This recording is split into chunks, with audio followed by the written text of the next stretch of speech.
കണ്ടു നിൽക്കുന്ന തന്റെ പ്രിയ കിടാവത പൂർണ്ണ മരണത്തിലേക്ക് ഇങ്ങനെ കണ്ടുകൊണ്ടിരിക്കുന്ന ഒരു മാതാവിന്റെ നഷ്ടത്തിന്റെ സങ്കടത്തിന്റെ എത്ര ദാരുണമാണ്. പല രാഷ്ട്രങ്ങളിലും പല ഭാഗങ്ങളിലും പല രാജ്യങ്ങളിലും ഈ ഒരു സംഗതി നടന്നിട്ടുണ്ട്. പല സമയങ്ങളിലായി നമ്മളിങ്ങനെ അനുഭവിക്കുക. കേരളത്തിന്റെ ചരിത്രത്തിൽ ആദ്യമായി 300ഓളം ആളുകൾ ഇന്നത്തെ കണക്കനുസരിച്ച് ലോകത്തോട് വിട പറഞ്ഞിരിക്കുകയാണ്. ഇവിടെ 3 സംഗതികളെ ഞാൻ നിങ്ങൾ മനസ്സിലാക്കണം. ഇതും മനസ്സിലാക്കാൻ ഒരു മനുഷ്യന്റെ മനസ്സ് സാധിച്ചില്ല എങ്കിൽ അവൻ ലോകത്ത് രക്ഷപ്പെടാൻ അവസരം അവർക്ക് ഉണ്ടാവില്ല. 3 കാര്യങ്ങൾ ഇതിനെ കുറിച്ച് പഠിക്കുമ്പോൾ നമ്മൾ മനസ്സിലാക്കേണ്ടതുണ്ട്. ഒന്ന്, നമ്മുടെ അല്ലാഹുവിലുള്ള പ്രതീക്ഷകളെ നിങ്ങൾ കണ്ടിട്ടുണ്ടോ? ഈ കാണുന്ന മെസ്സേജുകളെ വായിച്ചുകൊണ്ട് നിങ്ങളെ കണ്ണിൽ നിന്ന് ഒരല്പം വെള്ളം വന്നിട്ടുണ്ടെങ്കിൽ ഈ 3 സംഗതികൾ നമ്മിൽ ഉണ്ടാവട്ടെ. ഒന്ന്, പ്രതീക്ഷ കൈവിടരുത്. അല്ലാഹു പറയും, വലനബ്ലുവന്നകും ബിശൈഇൻ മിനൽ ഖൗഫി വൽ ജൂഇ. ഖുർആൻ എത്ര സത്യസന്ധമായി പറഞ്ഞു വെച്ചു. 6ാം നൂറ്റാണ്ടുകാരനായ മുഹമ്മദുൽ മുസ്തഫ സല്ലല്ലാഹു അലൈഹി വസല്ലം തങ്ങൾ പഠിപ്പിച്ചു തന്നത് എത്ര സത്യമാണെന്ന് നമ്മളങ്ങനെ അറിയാം. ഇത് വെറും ഒരു പ്രസംഗത്തിന്റെ കൊഴുപ്പ് കൂട്ടാൻ വേണ്ടി പറയുന്ന വാക്കുകളല്ല. ഹൃദയത്തിന്റെ ഉള്ളറകളിൽ നിന്ന് മനുഷ്യത്വം മരവിക്കാത്ത മനുഷ്യർ വീണ്ടും വീണ്ടും വീണ്ടും പറയേണ്ട ചില സംഗതികൾ. وَلَنَبْلُوَنَّكُمْ بِشَيْءٍ مِّنَ الْخَوْفِ وَالْجُوعِ وَنَقْصٍ مِّنَ الْأَمْوَالِ وَالْأَنفُسِ وَالثَّمَرَاتِ وَبَشِّرِ الصَّابِرِينَ.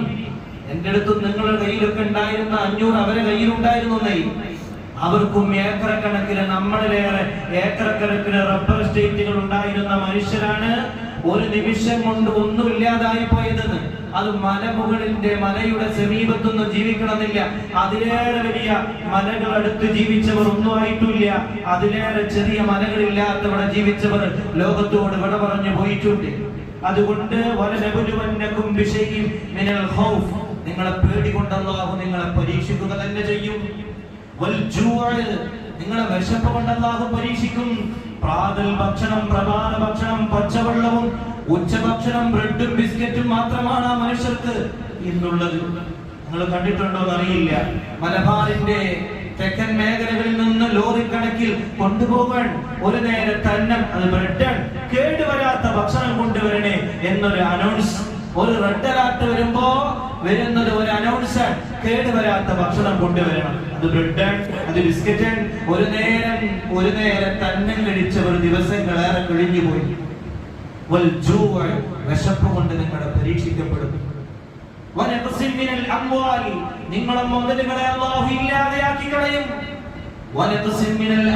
നിങ്ങളെ മുതലുകളെ അല്ലാഹു മുഴുവനും നിങ്ങളിൽ നിന്ന് തിരിച്ചെടുക്കുന്ന ഒരു അവസ്ഥ വരും.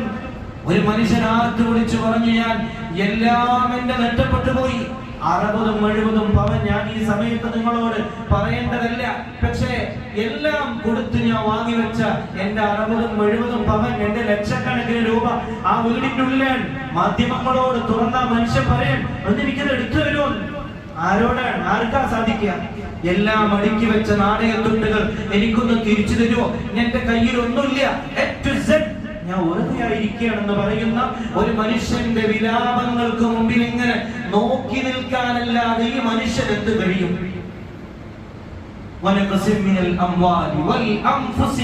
ആ മനുഷ്യനെ തന്നെ ഇല്ലാതെയായി പോകും. അവൻ അറിയാത്ത കണ്ടെങ്ങനെ ഇരിക്കും നേരത്ത് കണ്ടില്ലെന്നതോ വരുത്തുന്നതും ഭവാൻ.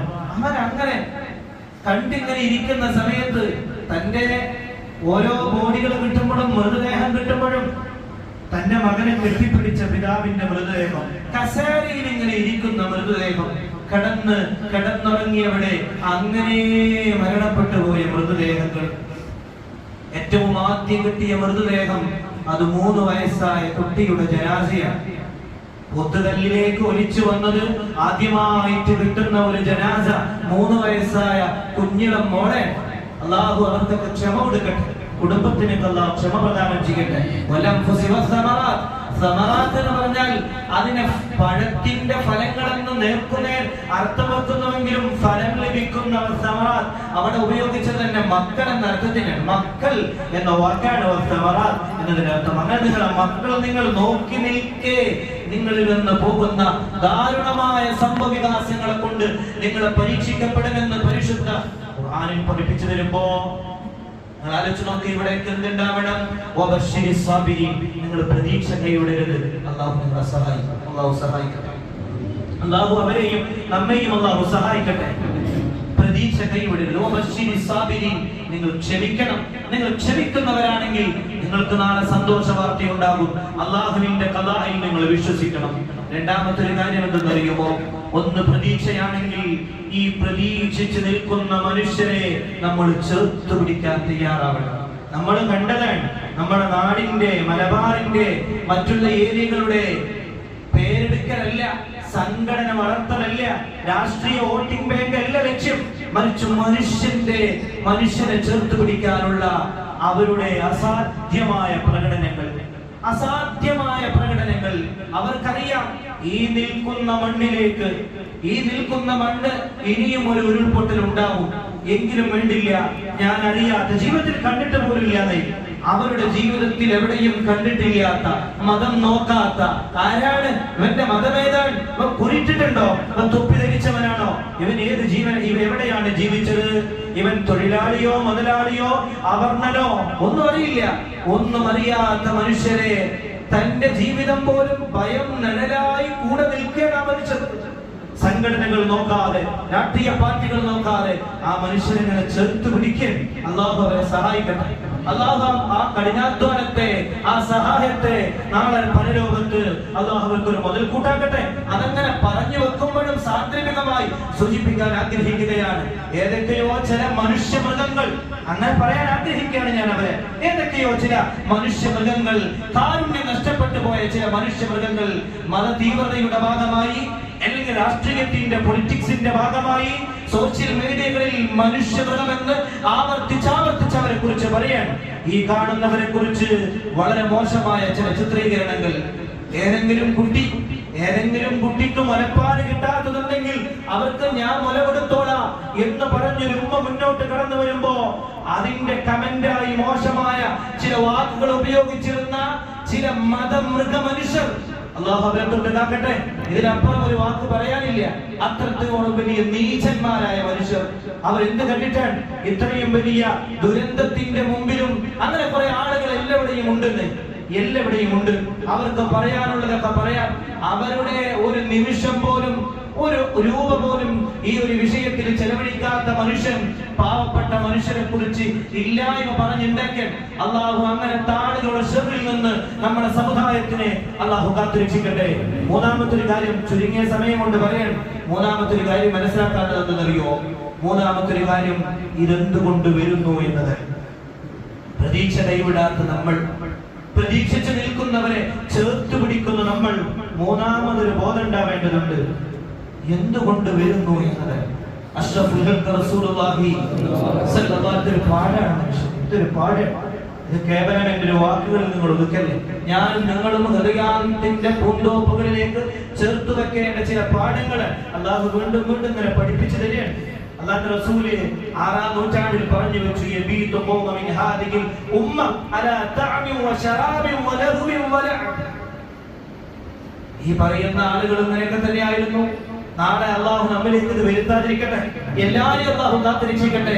എന്റെ ഉമ്മത്തുണ്ട്, അവർ രാത്രി കിടന്നുറങ്ങും. അവർ ഉറങ്ങുന്നത് ഭക്ഷണത്തിലാണ്.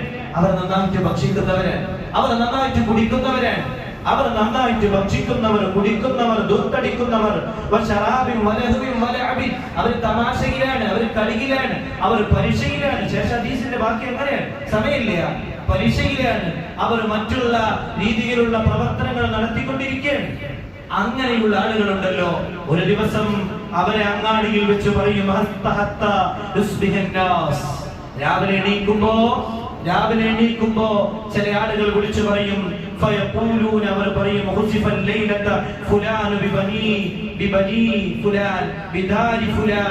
ഇങ്ങനെ പറയും ചില ആളുകൾ. അതാണ് കഴിഞ്ഞ ദിവസം സംഭവിച്ചത്.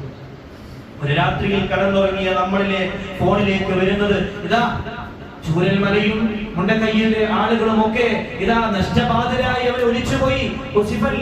രാവിലെ എണീറ്റാ പറയും ഇതാ കുറച്ച് ആളുകൾ അവരുടെ വീടുകൾ ഒലിച്ചുപോയി, തിമിർത്തുപോയി അവരുടെ വീടുകൾ. അതാ അല്ലാഹു താഴ്ത്തി കൊണ്ടുപോയിരിക്കുന്നു, അവരെ ഒലിച്ചു കൊണ്ടുപോയിരിക്കുന്നു എന്ന് വിളിച്ചു പറയുന്ന ഒരു രാത്രിയിൽ കിടന്നുറങ്ങിയ ഭക്ഷണത്തിലും സുഖാഡംബരങ്ങളിലും കിടന്നുറങ്ങിയ മനുഷ്യൻ പിറ്റേ ദിവസം രാവിലെ അവരെ കുറിച്ച് മറ്റുള്ളവർ വിളിച്ചു പറയുന്ന രാവിലെ എണീറ്റിട്ട് ഇങ്ങനെ പറയും, അവർ എല്ലാം നഷ്ടപ്പെട്ടു പോയിരിക്കുന്നു. പ്രതീക്ഷയില്ലാത്ത മനുഷ്യർക്ക് മുമ്പിലേക്ക് എന്തൊക്കെയോ വലിയ വിസ്ഫോടനങ്ങൾ, മേഘവിസ്ഫോടനങ്ങൾ അല്ലെങ്കിൽ മറ്റു രീതിയിലുള്ള വിസ്ഫോടനങ്ങൾ. മഴയല്ലല്ലോ പ്രശ്നം. മഴ എന്ന് പറയുന്ന പേമാരി പോലെ പെയ്തു തീർത്തതിന് ശേഷം അകത്തേക്ക് പോയ ഭൂമി, അതിനെങ്ങനെ ഭൂമിയുടെ ഞരമ്പുകളിലേക്ക് എത്തിപ്പെട്ട വെള്ളത്തിനെ ആ ഭൂമി വീണ്ടും തിരിച്ച് പുറലോകത്തേക്ക് കൊണ്ടുപോയതാണ്. മണ്ണും കല്ലും മരവും വെള്ളവും വരെ. എന്റെ സുഹൃത്ത്, അല്ലാഹു അവർക്കൊക്കെ മഗ്ഫിറത്ത് കൊടുക്കട്ടെ. അവരൊക്കെ പള്ളിയിൽ കിടന്നിറങ്ങുന്ന മനുഷ്യന്റെ ശരീരത്തേക്ക് വന്ന മണ്ണും ചളിയും കല്ലും എല്ലാം അവന്റെ ശരീരത്തിലേക്ക് പൊതിഞ്ഞു. അവനെ തെരഞ്ഞു നടന്നു. അവസാനം പള്ളിയുടെ ഉള്ളിൽ ഒരു കട്ടിൽ മീതെ ഉറങ്ങുന്ന മനുഷ്യന്റെ ശരീരത്തേക്ക് അവൻ പോലും അറിയാതെ ലോകത്തോട് വിട പറഞ്ഞു പോയി. തലേ ദിവസം രാത്രി, അന്ന് രാത്രി 12 മണിക്ക് വിളിച്ചിട്ടുണ്ട് എത്ര ആ പൊന്നുമകനെ, മോനെ നീ ഇങ്ങോട്ട് വാ എന്ന് ഉമ്മ വിളിച്ചപ്പോഴും ആ മകൻ പറഞ്ഞു, ഞാൻ അങ്ങോട്ട് പോരാനാണ്, ഇവിടെ ഒന്നും ഉണ്ടാവില്ല, ഉണ്ടാവുകയാണെങ്കിൽ നാട്ടുകാരും ഈ കുട്ടികളൊക്കെ അവരെ കൂടെ ഞാനൊന്ന് പോവാന്നല്ലാതെ എന്ന് പറയുന്ന പ്രിയപ്പെട്ട സുഹൃത്ത് ഷിഹാബ് ഫൈസി എന്ന പ്രിയപ്പെട്ടവന്റെ വാക്കുകളെ അനുസ്മരിക്കാൻ ആഗ്രഹിക്കാൻ. അല്ലാഹു അങ്ങനെയുള്ള കുറെ നല്ല മനുഷ്യർ. അതുകൊണ്ട് പ്രിയപ്പെട്ടവർ, ഇതൊരു പാട്. ഇപ്പോഴും നമ്മൾ കേൾക്കുന്നത് ഭാരതപ്പുഴയിലെ ജലനിരപ്പ് കൂടിയെന്ന്. അപ്പോഴും നമ്മിൽ പലരും പറയുന്നത് അത് ശാസ്ത്രം തെറ്റുപറ്റിയെന്നുള്ളതാണ്. അത് കാരണം എന്താണെന്നറിയോ? ആ ശാസ്ത്രത്തിന് തെറ്റുപറ്റാൻ ഭാരതപ്പുഴ കാരത്തൂരിന്റെ സമീപത്തായി പോയി എന്നത്. ചിലപ്പോ തെറ്റുപറ്റിയേക്കാം. നമ്മിലേക്കൊന്നും എത്തിപ്പെടൂല എന്ന ചില മൂഢമായ വിശ്വാസങ്ങളാണ്. അല്ലാഹു കാത്തിരക്ഷിക്കട്ടെ. അതുകൊണ്ട് സാമ്പത്തികമായി മറ്റുള്ള രീതിയിൽ കൃത്യമായി നമ്മൾ മുന്നോട്ട് പോയില്ല എങ്കിൽ അല്ലാഹുവിന്റെ അദാബ് ഇറങ്ങും. ദീനിൽ അടിയുറച്ചു നിൽക്കാൻ നമ്മളൊക്കെ സന്നദ്ധരാവണം. ഇതൊരു പാഠമാണ്. അല്ലാഹു ഇനിയും പരീക്ഷിക്കാതിരിക്കട്ടെ. അസ്സലാമു അലൈക്കും വറഹ്മത്തുള്ളാഹി വബറകാതുഹു.